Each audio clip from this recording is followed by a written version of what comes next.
Hey guys, welcome to Health 10 week number 5 online. Before we get started today, I just want to say number one, I miss you guys. I know this isn't ideal. I know some of you are probably pretty sad out there that we don't get to go back to school for the rest of the year, that you're missing out on sports, you're missing out on time with friends, but know that what you're doing is so important. And this is something that you're going to tell your kids about. And you're going to look back on and say, you know what? It was the right thing to do. And yeah, it wasn't very fun. Yeah, it sucked, but it's we're moving on, and we're gonna wrap the year up here and be ready to roll back in the fall, as most of you are going to be juniors next year, and hopefully we can have fall sports and things like that because of what you guys are doing right now by staying home and flattening that curve and making sure that you guys aren't getting sick and getting others sick. So again, I'm so proud of you. I miss every single one of you, and I'm hopeful that we get to see each other soon, and when the time is right, and it's going to be awesome. So this week, guys, we are going to be talking about alcohol. Tell your parents that that I sent out a message via Skyward about what we are going to do next week. So next week is going to be our Safer Choices sex ed curriculum. I'm going to be delivering that online. And it's something that if your parents don't feel comfortable with you doing, they can opt out. So it's not going to be like the full curriculum that you would normally get in class. I'm gonna have to kind of break it up a little bit, but and just really kind of hit the important topics. But again, I think it's very good. But for some people, their parents just feel like they want them not to take place in that. And if that's the case, then I'll have an alternative assignment for those people. So like I said, this week we're going to talk about alcohol. While I am going over this, make sure that you pull out or pull up that quiz that I have, or the Google form that I have for you guys. Make sure you put your name on it so that I know who is who. This might take me a little bit of a while. There's a lot of content here. This is a really important topic and something that I hold near and dear to my heart, because the reality is that you guys are going to make choices on alcohol. If you haven't already, you are likely going to have to make choices regarding alcohol soon, and particularly when you graduate and turn 18 and go to college and things like that. So while the drinking age is 21, and I believe that I believe that you guys shouldn't be having to make decisions on alcohol now, the reality is that a lot of us, even at 15, 16 years old, are having to make decisions regarding alcohol, and I want you guys to make smart decisions. So there's a lot of stuff we're going to cover, but some of the main points here, the things that I want to make sure that we get are.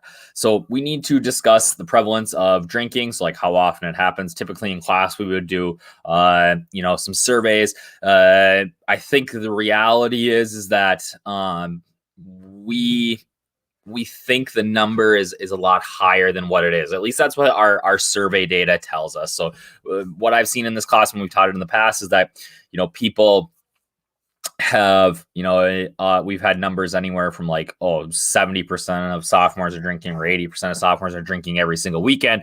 And the youth risk behavior survey that you guys have filled out in the past, that, the entire United States does, the numbers don't support that. So one of the things we're going to talk a little bit about here is that, yeah, we think everybody's drinking, and the reality is that it's a lot lower number. And maybe those, lower numbers are just that they're louder, right? Or we see it, or we know. And I think a lot of times those people who are drinking, we think are kind of cool, right? So in our heads, we wrap that to, oh, everybody's doing it, right? So we're going to talk about that. We're going to talk about what types of drinking there is. We're going to talk about binge drinking. I think that's very important to talk about, why people drink, some of our attitudes towards drinking, especially among college students. Explain the effects of alcohol on your body. So what we want to do is look at, hey, how does alcohol actually work inside our body? How is it absorbed into the blood? What is blood alcohol concentration? Maybe you've heard that before, like, oh, this person blew a 0.10 and got a DUI. What does that mean? Talk about effects of alcohol on our behavior, long-term effects of overconsumption. We'll cover quickly. Talk a little bit about alcohol abuse and addiction, and then how your alcohol use affects those around you. So, people have been drinking for a long time. I think it's crazy to think kind of how this all started. It's likely that somebody drank berries that had been left out and fermented, and all of a sudden went, whoa, this is kind of nice, right? In history class, you guys have talked about Prohibition. That was a 14-year period in the United States where the government tried to legislate alcohol use. And what actually happened to alcohol use during that time? Went up. All right, which is crazy. They made it illegal and more people drank. Well, the reality, what ended up happening was, is that in 1919, when they made alcohol use illegal, it was already illegal for females to drink in alcohol establishments, right? So what popped up were these bootlegger, underground speakeasies that people could drink in, and they let women in. So actually what happened is that 14-year period, we saw alcohol use go up. So 1933, attempt to control alcohol was failed. They repealed prohibition. And since then, the next biggest date that we'll talk about here is when when the legal drinking age turned to 21 in the 70s, and why that is. Alcohol use in the United States, 61% of adults have had at least one drink in the last year, 14% are former drinkers, and 25% are lifetime abstainers. So really, close to 39% of adults don't drink, right? Maybe that's you, maybe that's your parents, your grandparents, things like that. And it might be that they've just chosen to live their life that way, where they choose not to drink alcohol, or that they're former drinkers who now realize that they can't drink alcohol.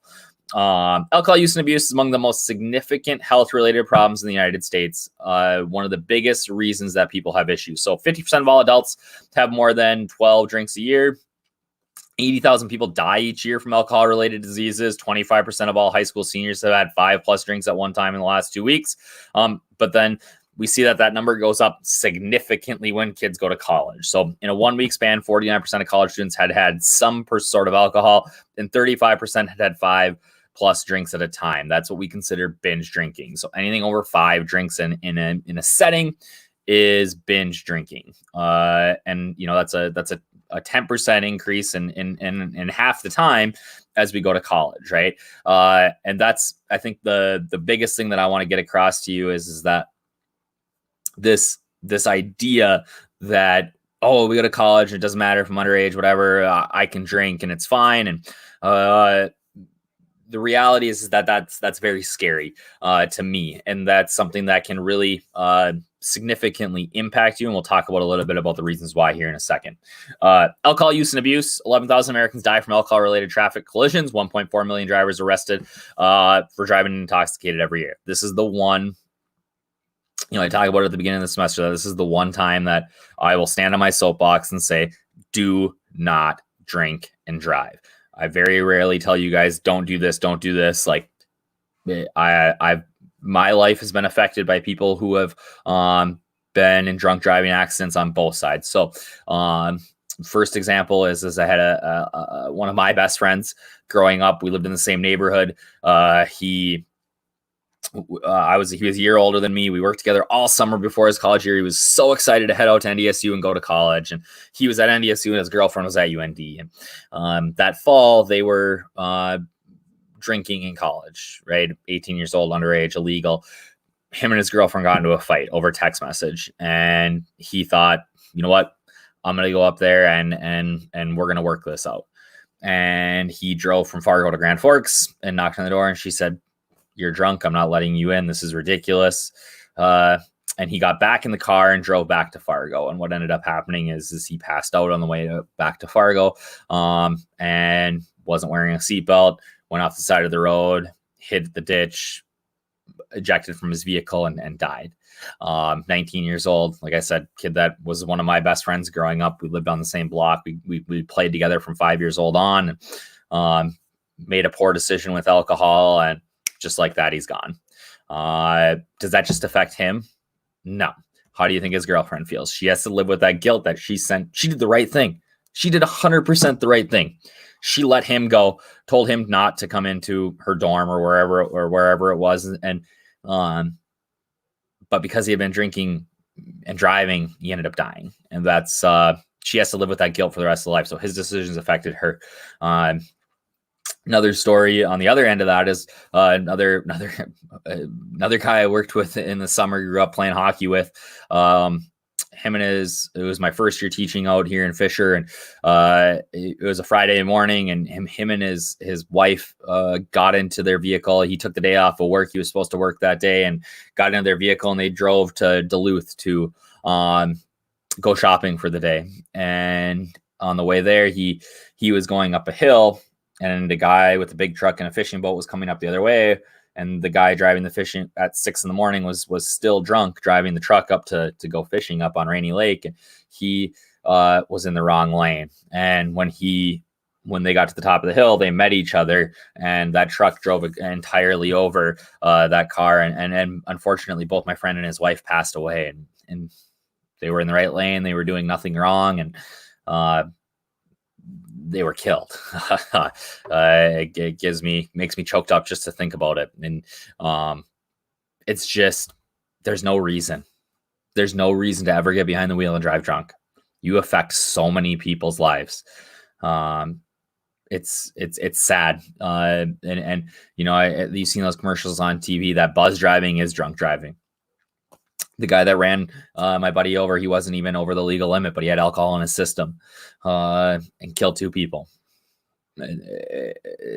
Now he's got to live with that for the rest of his life, right? Just don't do it. So some of the ways that alcohol affects our bodies here. So with brain, impaired memory, other cognitive functions, most notably alcohol-related dementia, some other issues there. Your eyes, there is some alcohol-related blindness that can happen. Your esophagus, there's some issues there. A person can die by drowning in his own blood when the varices open in their esophagus. That's reality. You get ulcers in your stomach. Pancreatitis, hemorrhoids, nerve damage, blood and bone marrow coagulation, and anemia. You can have these painful muscle contractions. You can have heart conditions. Really, I mean, you're putting a substance into your body that can harm you. And what we didn't talk about here with, do I get to it here in a second? Let me just fast. We'll get to it here in a second. Alcohol on campus. It's what we find is, again, most of us are going to be going to college in a couple of short years here, or else we will be, going out in the workforce and things like that. But 80% of American college students have drank alcohol. Most drink during parties. 56% of students have 1 to 4 drinks while partying. 23% of students have 5+ drinks while partying. Now, most people that go to college are underage. So we have these really high numbers of people drinking. And if they're underage, where are they drinking, right? They're drinking in somebody's house, somebody's basement. And is that the safest place in the world? I don't know. You're going to watch a video here in a little bit that shows, some people have differing opinions on that. Most college students drink responsibly. Some engage in behaviors that are drinking. So some students are binge drinkers. College athletes are nearly twice as likely to engage in heavy and binge drinking than their peers. Now, binge drinking, again, is drinking 5 or more drinks in one sitting. So binge drinkers are more likely to miss class, not use protection when engaging in sex, engage in unplanned sexual activity, get into trouble, damage property, get injured, engage in dangerous driving behaviors, disturb, insult, quarrel, assault others, so get in trouble with the law, and then require care from somebody else because they're sick, right? All of these are very serious. Missing class is huge, right? So you think about this. I can count on one hand the number of classes I missed, and I know that the only class I really missed a ton of was my freshman year of college, biology at 8 a.m, because I thought that, hey, I took biology in high school, I know this, and I can just go and take the tests. College doesn't work like that. So after that, I very, very, very rarely missed a class, and college is expensive, right? Don't waste that. I know I have tons of friends who are in $20,000, $30,000 in debt. They have no college degree because they went to college to party. If you want to do that, don't go to college. I mean, you shouldn't do that, but don't waste your money on college if you're going to not go to class, right? Huge. Getting injured happens all the time. There's been some stories of people in Grand Forks at UND who walked home and didn't wear their shoes in the middle of winter and had toes amputated and an athlete that happened to. So scary things can happen. Some secondhand binge effects. So people who are affected by binge drinking who aren't actually drinking, you can be binary while studying, being awakened at night. You might have to take care of that student. You might become the victim of a sexual assault. We'll see it a little bit here that 1 in 4 females are that go to college are affected by sexual assault, and that's likely related or most likely related to alcohol. 24% of college students abuse alcohol to a degree that adversely affects their academic progress, personal relationships, and health, right? 20% of college students meet the criteria for alcohol dependence. That is so scary to me. So this is the world that you guys are going to be moving on and living in a very short period of time. And I think it's important that you understand that this stuff happens and this is what can happen to you. So how does alcohol actually work? So alcohol in beverages is ethyl alcohol. Most types of alcohol are poisonous if you ingest them in just small amounts. The amount of alcohol in beer and wine is usually described as like a percentage of the total volume. So like 8%, if a typical can of beer is about like 4% alcohol by volume. What that means is that 4% of the liquid in there is actually alcohol. Amount of alcohol, and they do that for wine as well. But in distilled liquors, that actually comes in what's called a proof. So it's actually twice the percentage of alcohol in the product. So if something's 100 proof, that doesn't mean that it's 100% alcohol. That means that it's actually 50% alcohol, which is like crazy. That's what you disinfect surfaces with and things like that. So like I said, alcohol in different drinks. Beer's at around 4% on average, wine 12%, and liquor is example, an 80 proof liquor would be 40% alcohol. That being said, one beer, one glass of wine, one mixed drink, it's all about the same amount of alcohol. So alcohol is absorbed into the body through the gastrointestinal tract, about 7 calories per gram. Alcohol, like even like clear liquid liquor, 7 calories per gram. So I think people sometimes think like, oh, I'm not going to drink beer because I'm going to get fat. Well, the reality is that yes, there's a few more calories in there, but you're getting a lot of calories no matter what you drink for alcohol. Several factors affect the rate at which alcohol is absorbed in the body tissue. So if you have food in your stomach, that can slow the absorption. If you have carbon dioxide with your alcohol, which is like pop, if you add that, that can actually increase the absorption. And then the higher the alcohol content, the faster the absorption. Okay, so BAC is the concentration of alcohol in the blood. So that's that blood alcohol content. The simplest way to calculate BAC is assume that if you're drinking 1 drink per hour, which has about a 0.5 ounces of ethyl alcohol, that's about a 0.02 in a 150-pound male. So if he drank 4 drinks, right, he'd be at 0.08. 0.08, or 4 drinks an hour, he'd be at 0.08. 4 drinks in an hour, that 0.08, that would put him at the legal limit to drive. Women tend to have a higher BAC than men who have the same amount to drink because they typically weigh less. They proportionally have more body fat. Their sex hormones can increase the rate of absorption, and they tend to absorb more alcohol from their stomach just genetically than males do. So women technically or tend to have a higher BAC. Metabolism, excretion. So 10% is excreted unchanged through sweat, urine, and exhalation. That's like, you can, if somebody's been drinking, oftentimes you can smell it. 90% is metabolized primarily by the liver, ultimately winding up as carbon dioxide and water, and that turns into pee, right? Liver detoxifies alcohol at a rate of about 0.5 ounces per hour. There's no way to speed up that process, all right? So what that means is that if you continue to put more and more alcohol into your system, right, you can't speed up how fast your body gets rid of it. And what happens is that's when we have this people overdosing on alcohol. You hear people having to get their stomachs pumped, things like that. I think I have, here we go here. We'll talk about that in a second. So a hangover, consequence of drinking may result in headache, vomiting, upset stomach, fatigue, or weakness. Reasons for hangover mean that you slow down to metabolize alcohol. It inhibits your sleep. The chemicals, the congeners, can mess with you. The acetaldehyde, a toxic substance produced when liver breaks down alcohol, can cause you to get sick as well. Alcohol is a depressant. All right. I think sometimes people think of it as a stimulant, but it is a depressant. All right. And so what that means is that it slows down your bodily functioning. That's why we're not supposed to drive when we do it, right? Because it slows down our motor skills, right? We have lack of motor coordination. People's speech is slurred. That's because their central nervous system is slowing everything down, right? So a BAC of 0.02 can manifest itself as like the loosening up. Maybe you lose some of that inhibition, right? But a BAC of 0.10, that's when those depressant effects become really pronounced, like that sleepiness, slurred speech, noticeable postural instability, meaning that you're not sitting up straight. So this table shows kind of the approximate time in a 150-pound male, how long it takes to remove that alcohol from your body. So if you have 1 glass of wine, for example, there's a half ounce of alcohol in there. It takes about an hour to get rid of that in your body. If you have 20 glasses of wine, that's 10 ounces of alcohol. That gives you a BAC of 0.40. At that point, you're likely, it's possible that you won't be able to breathe. Your body will slow down so much. Your central nervous system will slow down so much that you will go into a coma and be unable to breathe. And if you don't have medical attention almost immediately, you will die. And that takes 20 hours to remove that from your system. 20 hours. That's forever, right?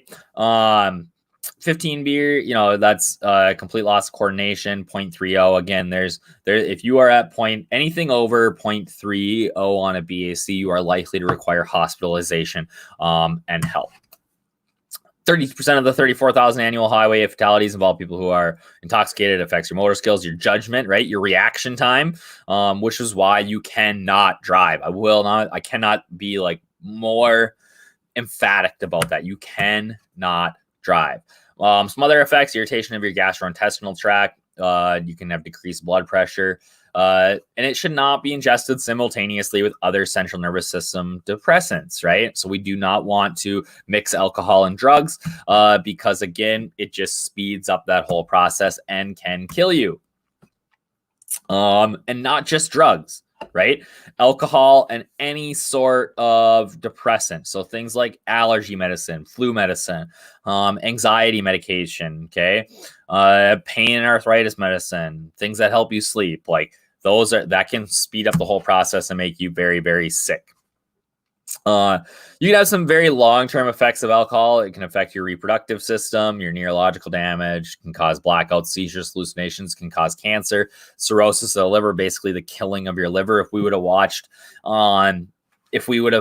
Super Size Me in class, which we do in my other classes when we don't have a pandemic going on, what happens is that your liver basically dies. All right. And in Super Size Me, by eating fast food, McDonald's every day, 3 times a day, he was essentially killing his liver, similar to an alcoholic, which is kind of crazy to think about. I'm going to skip up over some of these. About 61% of Americans have alcohol problems with alcohol. That's crazy.